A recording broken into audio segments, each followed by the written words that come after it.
começar o programa, nós tivemos a preparação do nosso Paulo Gansel ao teclado, executando Emoções.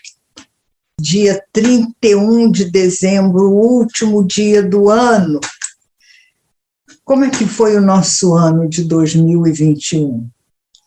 Altos e baixos, insegurança, a questão sanitária não resolvida, atenuada, mas não resolvida, essa possibilidade de uma nova cepa crescendo, a Ômicron, no Brasil e no mundo. Como é que a gente fica para encarar 2022? Não sabemos. Nem temos ainda possibilidade de avaliar, nem assimilar tudo aquilo que poderá acontecer nesse próximo ano. Teremos carnaval, teremos um acréscimo dessa nova cepa, teremos vacina para todo mundo, todos irão se vacinar, com certeza, nesse novo reforço que vai ser oferecido às populações.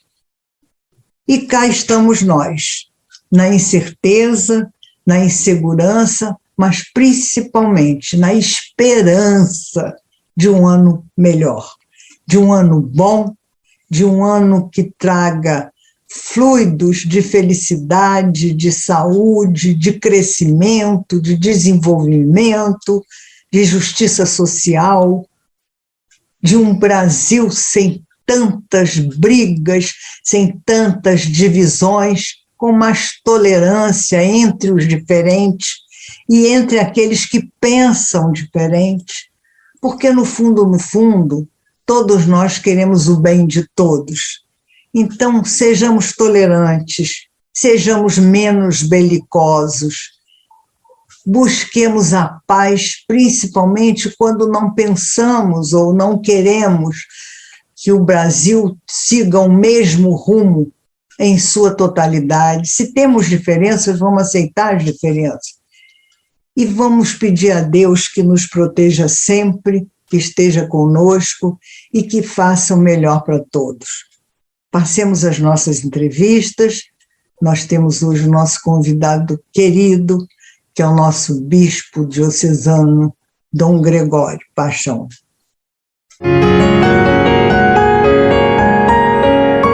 Nesse último dia do ano, vamos ter o prazer de bater um papo amistoso e, vamos dizer assim, muito lúcido com Dom Gregório, que é o nosso bispo diocesano e com quem eu tenho assim, o prazer e a alegria de poder beber um pouco da sabedoria e das palavras dele.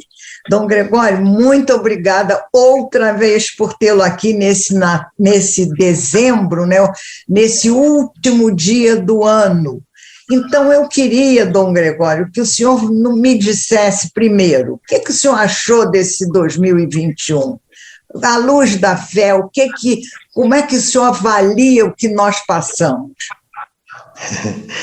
Então, uma alegria muito grande, Ana Maria, estar aqui com você, né, com nossos telespectadores, alegria em poder dividir com você, né, esse tempinho desse último dia de 2021. Então, para mim é uma graça muito grande, né, por aquilo que nós vivemos ao longo desse ano e principalmente por partilhar, né, a alegria do coração, a amizade e o desejo imenso de servir a sociedade onde nós estamos inseridos e onde nós devemos tudo fazer para que o bem impere para nós e para todos. Então, realmente é uma alegria muito grande. Obrigado pelas suas palavras cheias de carinho, não é? Sei que é de um coração que é muito bondoso e é aquilo que você disse de mim, a mesma coisa que digo de você.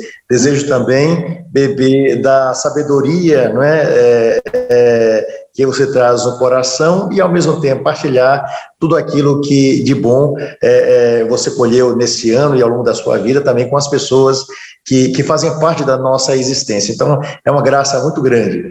Pois bem, Ana Maria, vamos começar, então, respondendo a essa sua pergunta e seu questionamento sobre esse ano de 2021. Vamos fazer uma avaliação, né? Vamos fazer uma avaliação desse ano, né?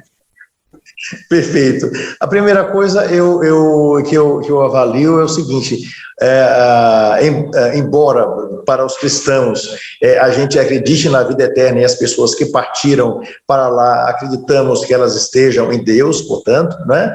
Mas o que eu quero dizer, a primeira avaliação de nós que ficamos é o seguinte: nós estamos aqui, estamos vivos. Então, a primeira avaliação é positiva.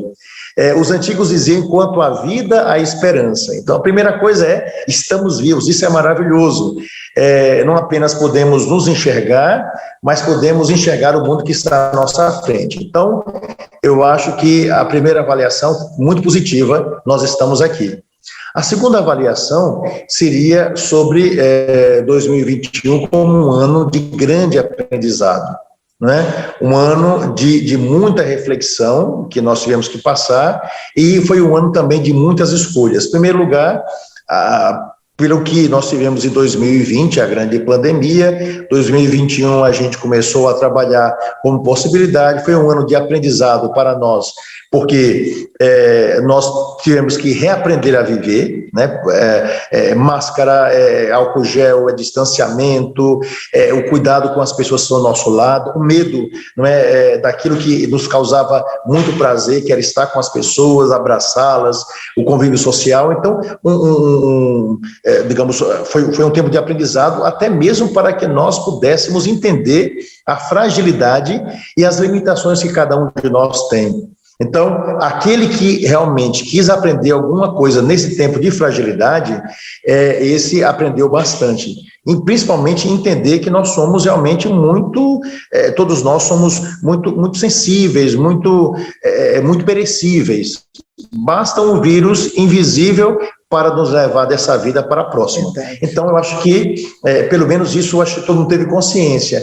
E também foi um tempo de aprendizado para que a gente pudesse conviver conosco mesmo e conviver com aqueles que estavam mais próximos de nós, né? Nós tivemos a oportunidade de olhar para nós mesmos internamente e refletir sobre a nossa vida, e nesses laços mais próximos com aqueles que estão ao nosso lado, né?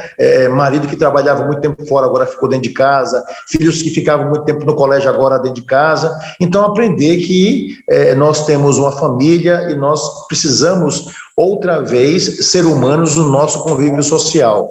Se eu posso dizer alguma coisa negativa disso tudo, eu acho que a pior coisa que vi nesse período foi a polarização social, uma sociedade profundamente dividida, em que a gente falou muito de democracia, a gente fala muito de diálogo, a gente fala muito de ouvir o outro, tudo isso aí é dito pelos meios de comunicação, mas na hora H, cada um tentou gritar mais alto. A sociedade se dividiu entre direita e esquerda,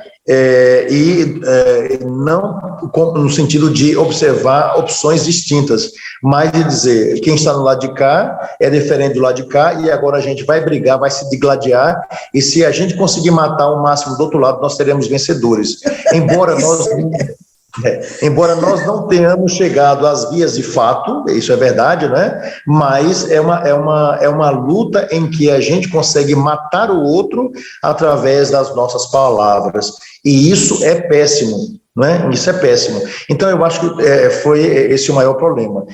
Claro que, por causa dessa polarização e por causa de que quem gritasse mais alto chamaria mais atenção, então qual foi o resultado? Polarização no mundo político, polarização no mundo social, uma luta muito grande de todos os lados e uma sociedade dividida. Então, eu acho que esse foi o lado mais negativo. E quando isso acontece na sociedade, quando a gente está se digladiando, a gente não vê o essencial. O resultado final é desemprego, gente passando as maiores necessidades e um número cada vez maior de invisíveis na sociedade, porque enquanto a gente briga Enquanto a gente foca no problema e não na solução, a gente esquece que tem gente clamando por alimento, por justiça e por paz, e que agora essas pessoas já não são nem vistas, nem ouvidas. Então, acho que esse foi o lado negativo. Mas eu acredito, tenho esperança de que a gente vai viver um ano novo de muitas graças, e espero que esse ano novo seja realmente novo. Que bom, Dom Gregório, que inclusive o senhor falou isso, né? Porque eu também tenho essa sensação de que foi um ano impactado por essa briga pessoal, porque é uma afirmação pessoal, né? As pessoas não se deram conta que elas não podem influir politicamente tendo esse, vamos dizer assim, esse anteparo pessoal de aversão, porque foi uma aversão, né? Uma coisa estranha, quer dizer, as pessoas não discutiam ideias, não discutiam caminhos, elas queriam dizer que elas eram isso ou aquilo, só, né? Uma coisa sem profundidade, sem fundamentação, sem objetivo, que não seja marcar sua posição antagônica ao outro. É uma coisa estranha isso. O senhor colocou muito bem, né? E não levou a nada, realmente não levou a nada. E eu fico muito preocupada com isso que o senhor também colocou, do número de invisíveis que aumenta cada vez mais, né? O que nós podemos fazer enquanto sociedade, além de entrar voluntariamente nas campanhas de doação de alimentos, etc., mas para minorar essa questão social, Dom Gregório, que está cada vez tomando um vulto maior, né? Nós somos um país continental, somos um país enorme, com 1 milhão de possibilidades econômicas e de desenvolvimento, mas estamos aí estagnados, vendo a miséria crescer e não fazendo nada, a não ser paliativo, né? Paliativo momentâneo, mas isso é paliativo. E aí? E aí? Realmente é uma situação complexa, porque, no fundo, acho que a primeira coisa que nós precisamos fazer, Ana Maria, antes de buscarmos uma solução, é entender que nós somos humanos entre humanos, né? Eu acho que esse é o ponto fundamental, ou seja, a gente deixou de ser humano, e quando a gente deixa de ser humano, né, então daí a humanidade, a gente passa a ser desumano, e quando a gente passa a ser desumano, nós agimos animalescamente, ou seja, de uma forma irracional, e não é à toa que a gente vê determinados posicionamentos, determinadas polarizações que mostram apenas a irracionalidade. As pessoas não percebem, às vezes, nos mais diferentes âmbitos da sociedade, e nisso nós precisamos ter um cuidado pessoalmente, porque é fácil falar, mas viver não é fácil, né? Então a gente precisa ter o real conhecimento de que nós precisamos ser humanos em relação aos nossos posicionamentos e mesmo em relação às nossas escolhas. Então, qual o resultado? Pouca coisa é feita, como você disse, como um paliativo, como aquilo que a gente tem, digamos, uma grande cratera na rua, a gente faz um tapa-buraco que vai abrir no próximo verão, porque vai chover e vai abrir outra vez. É como eu tenho um móvel que é antigo, lindo, maravilhoso, que está comido pelo cupim, e ao invés de eu fazer uma restauração ou buscar alguma coisa que mate o cupim, o que é que eu faço? Eu simplesmente passo um verniz por cima, o móvel está brilhando por cima, e ele está corroído por baixo. É como saber que seu dente está doente, porque certamente é uma cárie, e você manda botar alguma coisa por cima, uma capinha, para que resolva esteticamente uma situação, quando, na verdade, internamente, aquilo está sendo carcomido. Então, a nossa sociedade, ela está justamente dessa forma, imagino, né, ela está se autodestruindo, de dentro para fora. Isso é o pior. Né? Então, e é péssimo, porque quando você tem um inimigo externo, todo mundo se une contra ele. É bom que a gente nunca tenha, mas quando acontece uma coisa assim, como todo mundo se uniu contra um inimigo externo chamado coronavírus, isso é inegável. Porém, quando a gente começa a se dividir internamente, a gente não consegue perceber que precisamos fazer alguma coisa. Então, O que fazer em meio a isso tudo? Em primeiro lugar, não podemos perder a esperança, não é? Nós somos um povo que é conhecido pelo ânimo de vida. Dificuldades já enfrentamos, tanto eu quanto você conhecemos o que foi uma inflação galopante na década de 80, já vimos situações difíceis como o regime militar, né? Conhecemos outros tantos problemas, não é, ao longo das décadas, e nós sabemos que nós somos capazes de superar. Agora, o que eu vejo é que nós precisamos exigir dos nossos governantes e daqueles que estão à frente aquilo que é essencial, né? Eu sei, digamos, que a nossa solidariedade nos fez com que nós uníssemos forças, como, por exemplo, para resolver, para dar as bolsas, as mais diferentes bolsas para as pessoas que necessitam. Nós sabemos que foi dado cestas básicas para as famílias mais carentes, e assim por diante. São paliativos em um período de guerra como esse que nós estamos vivendo, guerra contra um vírus, contra uma pandemia. Porém, a gente tem que botar uma coisa na cabeça, que as campanhas que fazemos e tudo que pode acontecer ao nosso lado, isso precisa de estratégias que sejam realmente consolidadas por coisas que vão ficar. As pessoas não necessitam apenas de cestas básicas, a não ser em um período de crise, de grande crise. As pessoas precisam de trabalho, né? Então, por exemplo, nós sabemos, eu digo, Ana Maria, porque tenho estudos sobre o assunto, tenho conversado, né, com prefeitos e tudo mais. Por que é que nós não temos, vou dar um exemplo prático, em muitos dos municípios que são perto de nós e na nossa sociedade, por que é que nós não temos mais trabalho? Por exemplo, devido à burocracia dentro de secretarias que não liberam projetos porque não tem quem faça aquilo. Aí a gente diz, por exemplo, como já aconteceu, ok, colocamos estagiários de último ano do curso de engenharia para ajudar os técnicos dessas prefeituras para antecipar tal coisa. Colocamos advogados de último período para ajudar nos tribunais. Ou seja, nós precisamos buscar resolução, mas o tempo todo encontramos uma burocracia que não nos possibilita ir adiante. Então, ou seja, nós precisamos quebrar essas barreiras, porque todo mundo critica, mas muita gente não está afim. Nenhum homem, nenhuma mulher nasceram, né? Eles nasceram para viver de cesta básica, de programas de assistência social. E isso também faz parte em um período de crise em um país pobre como o nosso. E nós sabemos disso. Porém, o grande foco é arruma trabalho, arruma dignidade, da educação a essas crianças, investe nisso. Ou seja, estamos dizendo isso, né, há anos. Eu tenho, Ana Maria, 57 anos de idade. Eu tenho pelo menos há 50 anos, com toda a sinceridade, eu tenho ouvido falar que no Brasil nós vamos investir em educação, nós vamos investir em saúde, vamos investir nisso. Eu, pelo menos isso, desde os 7 anos que eu tenho consciência que se fala sobre isso. Muita coisa foi feita, eu aplaudo, isso é inegável, mas falta muito. E o que falta é o interesse pessoal, porque às vezes os interesses pessoais, né, se antecipam aos coletivos, e o resultado é essa catástrofe que nós estamos vivendo. Então, o senhor já falou muito, eu acho que já até se antecipou, falando o que a gente tem que esperar do próximo ano, né? Na questão, vamos dizer assim, do desenvolvimento do país, nós temos que investir na política, né, Dom Gregório?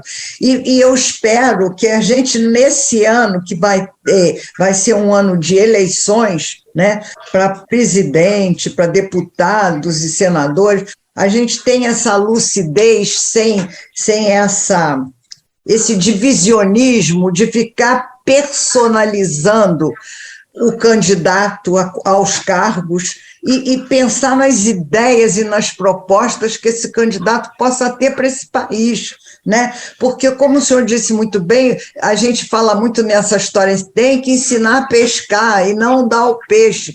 Só que ensinar a pescar ainda não ensinamos, né? A verdade é essa, o nosso povo não tem cultura, o nosso povo não tem preparo para o trabalho, o nosso povo não tem oportunidade de escolher um ofício ou um trabalho que dê a ele um mínimo para viver com dignidade. O senhor disse muito bem. É isso que me angustia e que me bota às vezes, tão decepcionada e tão, assim, sem ação. O que nós vamos fazer enquanto pessoas da sociedade para transformar isso? Eu acho que o nosso maior meio é o voto realmente, né? Não sei se o senhor concorda. Eu concordo totalmente, né? Hoje, ninguém pode dizer que hoje não tem a possibilidade de conhecer um candidato, basta que a gente pegue as informações sobre ele, digamos, eu acho que devo votar, eu tenho que votar em José Maria dos Santos, por exemplo, né? Um nome assim que eu poderia dizer aqui agora, eu quero votar nessa pessoa, José Maria dos Santos. Então, eu posso chegar lá na internet hoje em dia e procurar José Maria dos Santos, a cidade, o que ele fez, quais são as ideias, né? No Facebook, saber o que ele está falando. Hoje em dia nós temos isso, nós não perdemos tanto tempo ouvindo bobagens, com pegadinhas, no TikTok e tantas outras coisas, que a gente perca algum tempo, entre aspas, né, ganhe algum tempo para poder pesquisar em que a gente vai votar, né? Então, não é só naquilo que uma pessoa me disse, ou nas vantagens que eu tenho, mas olhar a coletividade. Todos os anos, é claro que, naturalmente, existem informações diferentes, todos os anos, os candidatos que eu voto, eu sei exatamente quem eles são. Se alguém me perguntar, eu sei o nome desses candidatos, eu sei em quem votei para presidente, para senador, para deputado, sei quem foi eleito, quem não foi eleito, daqueles que eu votei, porque eu votei consciente naquela pessoa, porque eu sei o trabalho. Muita gente pode procurar, mas eu tenho que fazer uma escolha. E eu tenho que escolher não apenas aquele porque é meu amigo, porque é primo do meu irmão, sei lá, né, meu primo, é meu amigo. Não, eu tenho que votar em quem eu acho que é competente e que está fazendo alguma coisa. Então, ou seja, as pessoas não percebem que, às vezes, nós escolhemos pessoas que vão legislar sobre a nossa própria vida. Gente que pode nos destruir e destruir os projetos que nós conhecemos, né? Que a gente pode botar alguém no poder que vai exercer um poder sobre a minha própria vida e que vai ser uma coisa, uma catástrofe. Então, é preciso pensar na coletividade, nós precisamos nos reconhecer como nação. E como disse, se a gente não tem possibilidade de dar a alguém, não é, digamos, um voto consciente, a gente vai continuar errando e o resultado vai ser sempre esse. Eu espero que as gerações futuras, os mais jovens, tenham a capacidade de dar saltos qualitativos pela informação que hoje eles têm através da internet. Mas a gente não pode esquecer que muitos deles são influenciados por fake news, por verdadeiras cabeças pensantes para controlar as massas e muitas vezes por computadores robôs que ficam multiplicando mentiras que muitas vezes as pessoas abraçam. E os jovens, Dom Gregório, estão tão desiludidos da política que não querem nem votar. Está havendo uma abstenção enorme de procura pelo título eleitoral dos 16 anos, que voluntariamente poderiam votar. Não querem, não estão interessados. Eles não estão interessados porque só ouvem, como o senhor diz, bobagem e não estão preocupados com coisas sérias, não é? Porque a política tem que ser encarada como uma coisa seríssima, né? Que muda ou não muda, piora ou melhora a vida das pessoas. É isso que eu acho que tinha que se levar em consideração e não pensar no imediatismo de um prazer ou de um favor que possa acontecer pessoal, pronto, né? Porque isso passa, isso num minuto acaba, a vantagem desse favor ou desse benefício pessoal, né? A gente tinha que pensar em coisas estruturantes para o país, né? E acho que eu não vejo os jovens interessados em nada dessa elaboração, não é? Um pouco intelectual, como o senhor falou, de procurar, de buscar, de tentar entender quem é fulano e quem é Beltrano, o que ele pretende fazer, ou pelo menos se compromete a fazer, se não faz, já é outro assunto, né?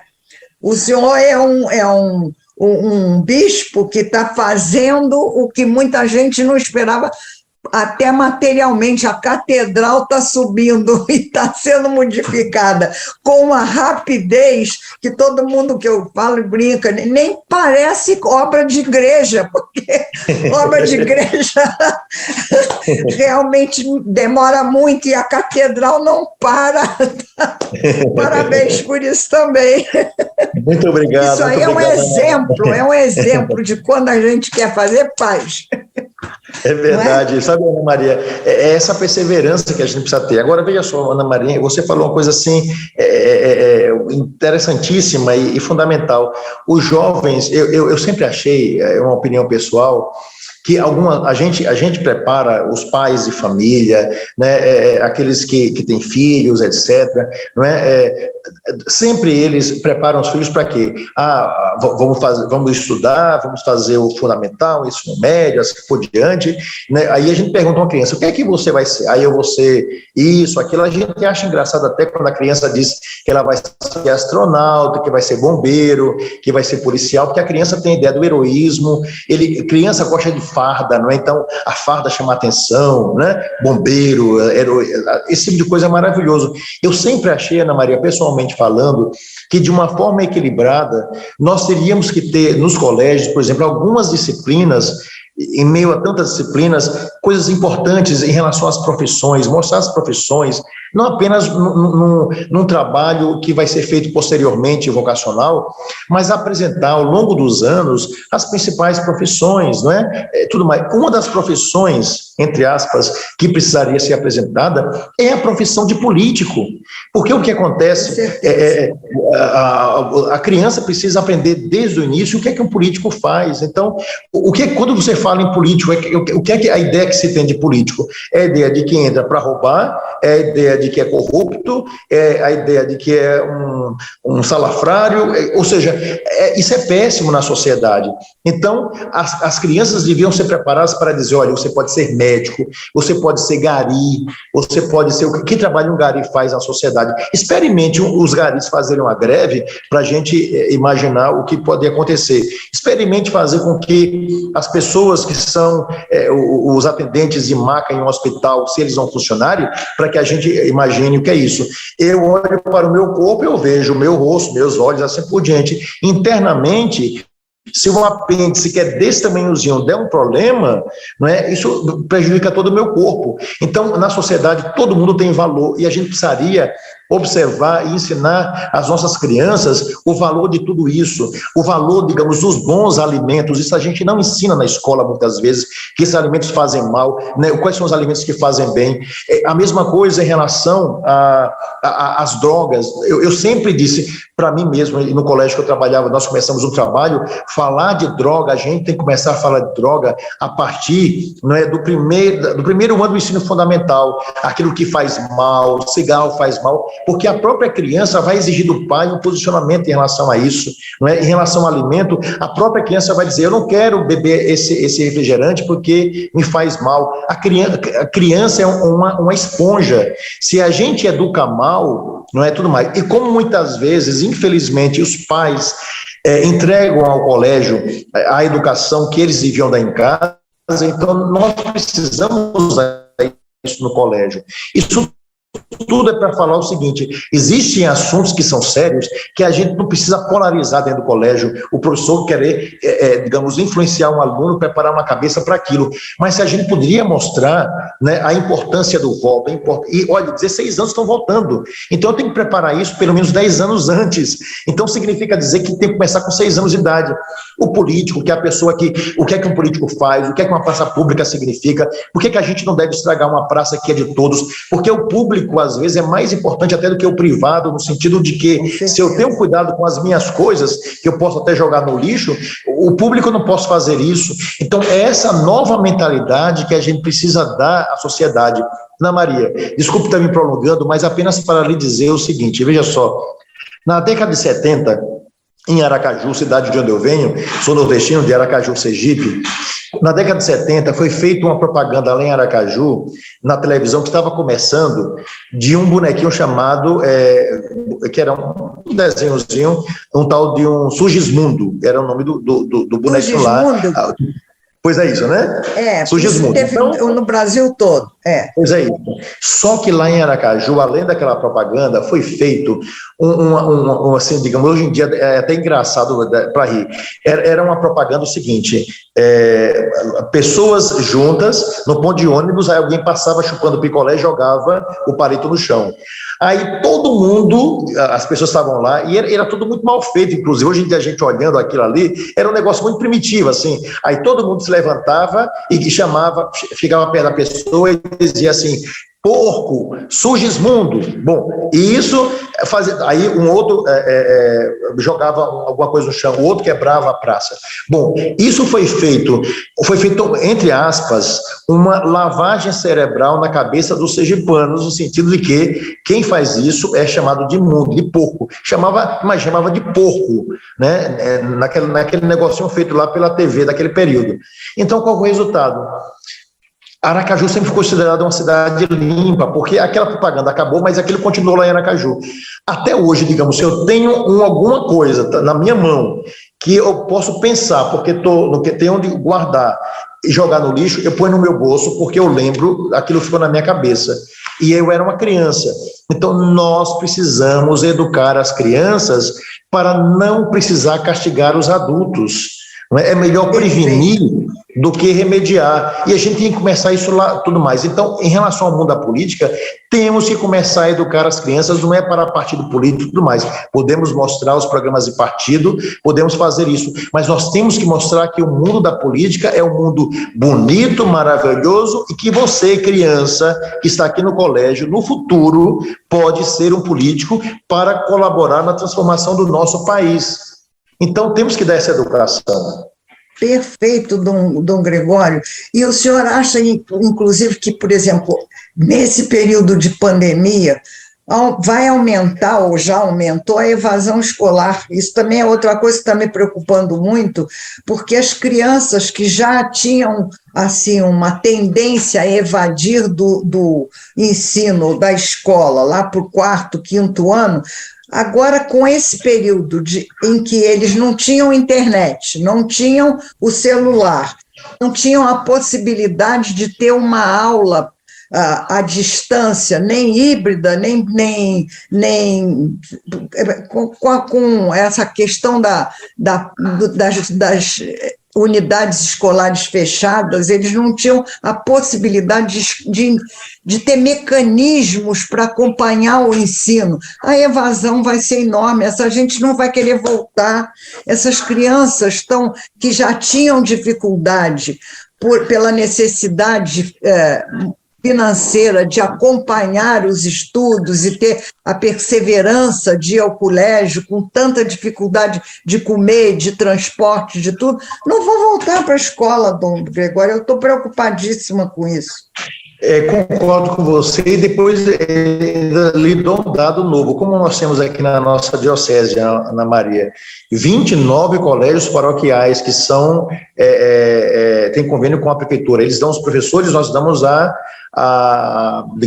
direção e todo um trabalho educativo que é aberto a todos, mas a gente tem uma preocupação muito grande com a pessoa humana.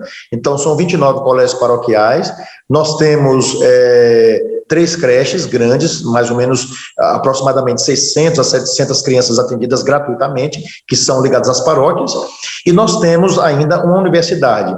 Veja só, Ana Maria, você está falando do ensino fundamental lá atrás, das crianças, que é a nossa grande preocupação. Mas nas universidades a evasão foi imensa. Nós estamos com uma lacuna de 2 anos, então a evasão foi de todos os lados, ou seja, a educação deixou para trás. Depois também tem outra coisa, uma família...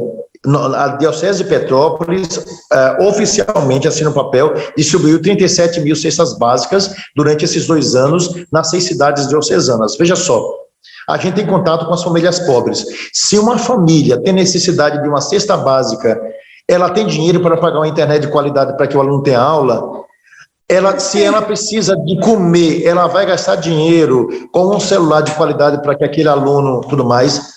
Essas famílias que as mães trabalham como secretárias, antigamente chamávamos de empregadas domésticas, os pais têm que trabalhar, a criança vai ficar com a vizinha. Quem é que vai controlar uma criança se nós ficamos dispersos diante do celular? Imagina uma criança. Ou seja, os professores, coitados, a gente conversa com os professores, o desespero dos professores, que não poucos... Não estão preparados também, né? Não estavam preparados. Ana Maria, tem professores que dizem o seguinte, que fica lá atendendo, como chama, dando aula, eles não sabem nem se os alunos estão ali, porque os alunos colocam apenas uma imagem colada, e ele fica falando sem saber se tem uma pessoa na sala, né, quando tem. Então, ou seja, mais uma vez, aqueles que têm privilégio na sociedade, esses vão sair à frente. O Enem, desses 2 anos, foi feito para alunos dos colégios privados, porque conseguiram ter aula, os pais têm celular, tudo mais. E esses que são dos colégios municipais, assim por diante, esses saíram ainda mais prejudicados. Então, evasão, falta de interesse, porque as crianças não foram incentivadas, tudo mais. Ou seja, a exclusão vai se tornar ainda maior, né? Nós veremos isso, resultados lá adiante, por causa das crianças, né? Dessa evasão e desse desinteresse que foi patrocinado pela situação social que vem antiga no Brasil. Mas quer dizer, doutor Gregório, que na sua opinião, como na minha também, esse ano de 2022 vai ser um ano de desafios, né? Da gente tentar recuperar esse período de hiato, né? De parada, de estagnação que a pandemia nos obrigou a aguentar e a enfrentar sem preparo nenhum, porque ninguém esperava isso, né? Ninguém foi preparado para encarar uma situação como essa, né? Pois é isso. Existem catástrofes, Ana Maria, pelo menos penso eu, que elas foram anunciadas há muito tempo. O problema da educação, o problema da pobreza, o problema dos hospitais, etc., são coisas, você sabe disso, né? São coisas de muitos e muitos anos. O problema dos hospitais, claro que houve uma demanda muito maior desse período da pandemia, mas o problema dos hospitais é do que o mundo, né? Se a gente falar, não é aqui, né? O problema da exclusão social, meu Deus do céu. Então, ou seja, essas tragédias, elas foram anunciadas, né? A gente precisava estar preparado, todos nós preparados para o que aconteceu. Mas aquela velha questão, né? Parece que a gente não aprende nunca. Isso por quê? Porque quem dá as cartas são os privilegiados, né? E os privilegiados, eles deviam ter a obrigação de pensar naqueles que têm mais necessidade. Com certeza. Que bom ouvir isso do senhor.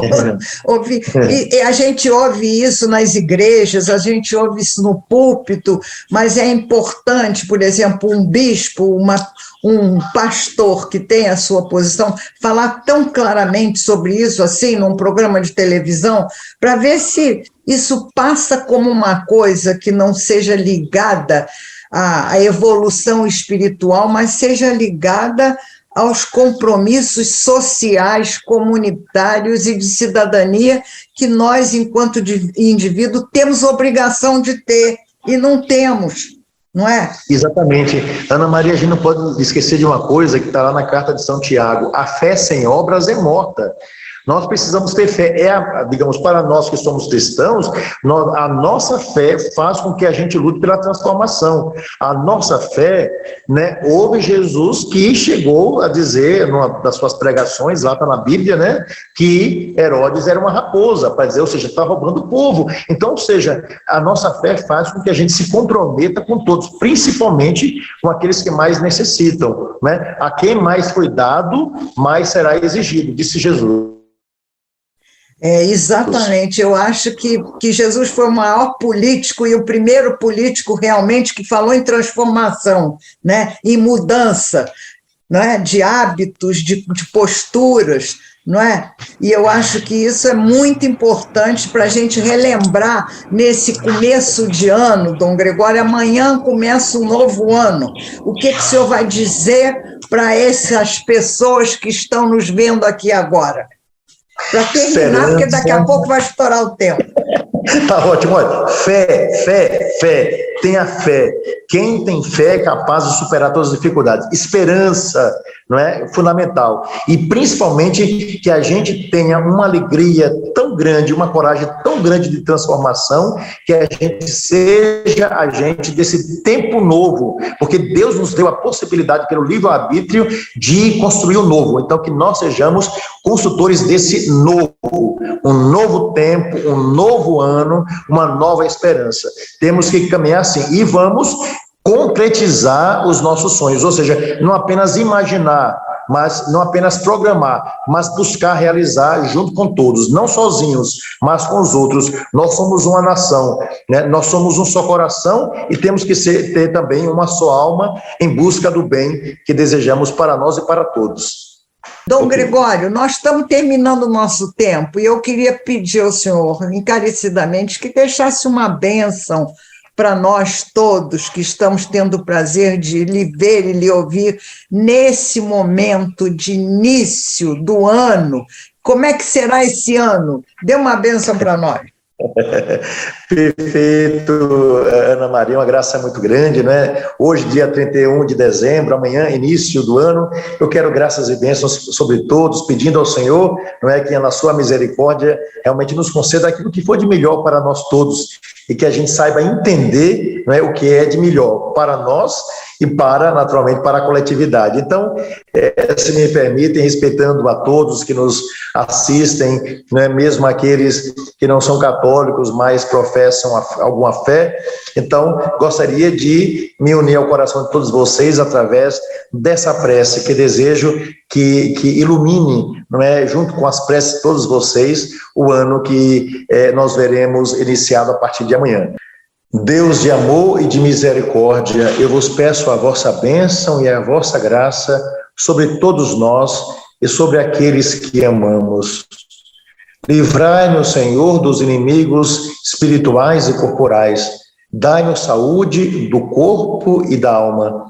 Fazei que sejamos esperançosos para iniciar o ano que se inicia amanhã e para que nós possamos ser profundamente felizes nos 365 dias que nos são dados para que nós possamos construir, né, na vossa vontade, a terra, esse lugar maravilhoso que nos destes para ser transformado. Vos pedimos também, Senhor, que graças abundantes venham sobre aqueles que estão entristecidos, que estão nas ruas, que estão debaixo das pontes, daqueles que necessitam de nossas ajudas. Vos pedimos, Senhor, por aqueles que conduzem a nossa nação nos mais diferentes ramos. Pedimos por todos aqueles que exercem algum tipo de profissão, que coloca a sua vida à disposição dos irmãos. E vos pedimos, Senhor, graças abundantes sobre as crianças, sobre os jovens, sobre os adultos, sobre os idosos, enfim, sobre todos nós que queremos olhar para o céu e aprender de tudo para transformar a terra. Assim, pedimos graças abundantes sobre este ano que está se iniciando de 2022 e que só de graças e bênçãos seja a vida de cada um de nós. Isso tudo vos pedimos a vós, que sois Pai, Filho e Espírito Santo. Amém. Amém, amém. Muito obrigada, Dom Gregório. Feliz 2022 para o senhor também. Feliz 2022 também para você, Ana Maria, para a Monique, que nos ajudou aí, né, nos trabalhos técnicos, e para toda essa equipe maravilhosa que faz o Ana Maria Rates em Família. Deus abençoe e até amanhã, o ano que vem, se Deus quiser. Obrigada. Dom Tchau, Gregório, tchau. muito obrigada, tá? Eu Mais uma agradeço, vez. irmã. Tchau, tchau. Bom ano para o senhor, bom ano. Igualmente, irmã. Para terminar o programa, eu gostaria de ler para vocês algumas anotações interessantes sobre a população da Terra. A população atual da Terra gira em torno de 7,8 bilhões de habitantes. Isso em dezembro de 2020.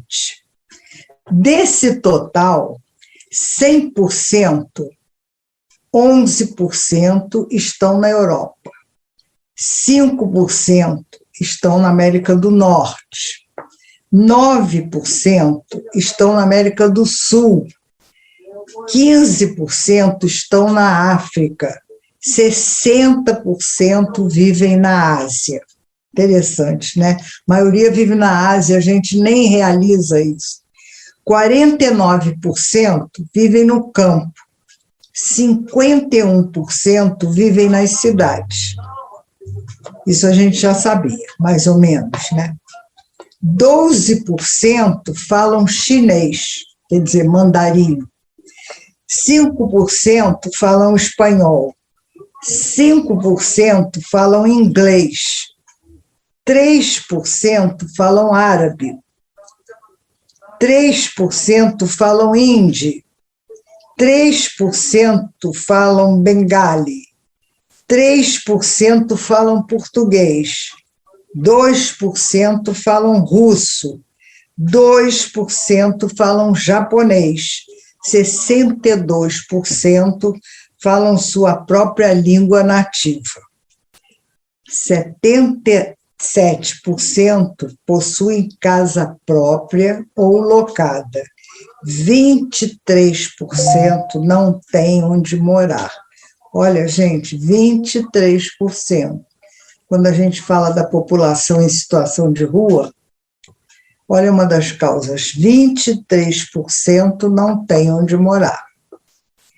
21% consomem mais calorias do que o necessário. 63% podem comer carne e 3 refeições completas, só 63%. 15% estão desnutridos, comeram a última refeição, mas não passaram para a próxima. Que absurdo a fome no mundo ainda, né? O custo de vida diário é de 48%, é inferior a $2. Quer dizer, o custo de vida diário de 48% é inferior a $2. O que são $2 para custo de vida? 87% tem água potável limpa, 13% carecem de água potável e ou têm acesso apenas a uma fonte de água contaminada. 75% têm telefones celulares, 25% não têm. Como é que ficou o ensino? Nós falamos aí com o Dom Gregório há pouco, para esses 25%, o ensino híbrido à distância, se não tem nem celular, não tem computador, muito menos, não tem internet. 30% tem acesso à internet. 70% não tem condições de se conectar à internet. Olha que situação nós vivemos nesses 2 anos. 7% receberam educação universitária. 93% não cursaram nenhuma faculdade. 83% sabem ler. 17% são analfabetos. 33% são cristãos. 22% são muçulmanos. 14% são hindus, 7% são budistas, 12% são de outras religiões, 12% são ateus, sem crenças religiosas. 26% vivem menos de 14 anos, 66% morreram entre as idades de 15 e 64 anos. 8% tem mais de 65 anos.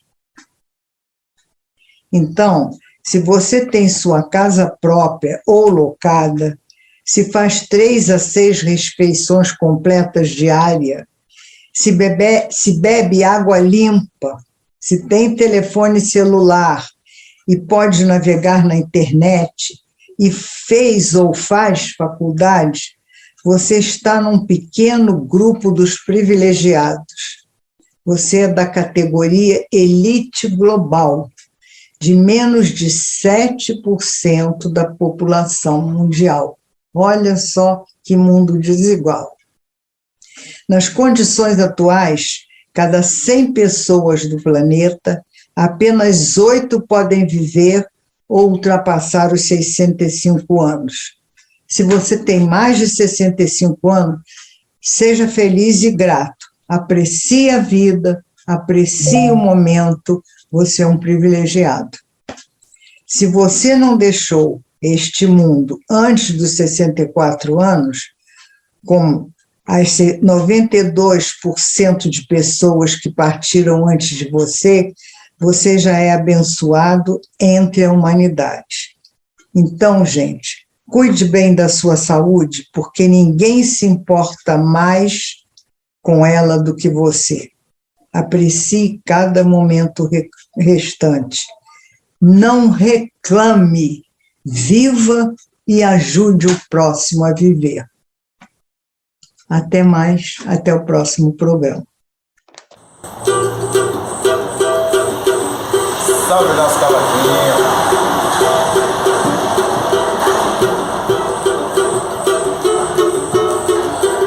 O sol há de brilhar mais uma vez, a luz há de chegar nos corações do mal. Será queimada a semente, o amor será eterno novamente. É o juízo final, a história do bem e do mal. Quero ter olhos pra ver a maldade desaparecer. O sol há de brilhar mais uma vez, a luz há de chegar nos corações do mal. Será queimada a semente, o amor será eterno novamente. O amor será eterno novamente. Feliz ano novo para todos vocês. Um beijo, Ana Maria Reis.